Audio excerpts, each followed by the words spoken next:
Résistance parce que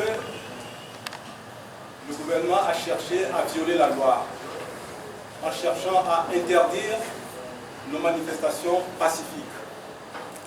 Et quand nous entendons le ministre dire que nous envoyons les gens à l'abattoir, la première question qui me vient à l'esprit, c'est qui abat? Les manifestations que nous organisons sont strictement pacifiques. Les 6 et 7 septembre, il y a eu des centaines de milliers de personnes à Lomé. Aucun débordement, parce qu'on n'a pas vu les milices opérer. Aujourd'hui, avant même que nos militants ne soient au point de départ, on a vu des milices déverser en grand nombre, armés, pourchassant les premiers manifestants qui arrivaient sur les lieux, jusque dans les domiciles, en présence des forces de l'ordre. C'est à croire qu'une partie de notre institution militaire a décidé de passer outre les règles d'engagement des forces et de s'en prendre aux populations en utilisant des milices. Le résultat, on ne pouvait pas s'attendre à autre chose que ce que nous avons connu hier et aujourd'hui.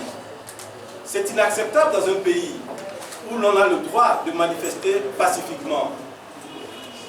Et comme nous n'avons pas pu manifester comme on a l'habitude de faire d'un point à un autre, tranquillement, la coalition maintient son mot d'ordre de manifestation.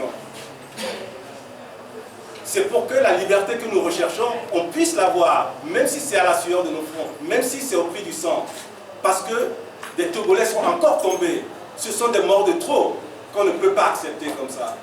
Les Togolais ne l'acceptent plus. C'est pour ça qu'ils sortent de plus en plus dans les rues pour marquer leur désapprobation à cette gouvernance qui conduit le pays dans une menace grave que personne ne pourra plus contrôler. Est-ce que c'est ce que le gouvernement veut? Est-ce que c'est ça l'objectif? On a vu comment ils ont étouffé les manifestations à Mango. On a vu comment ils ont étouffé les manifestations à Sokolé.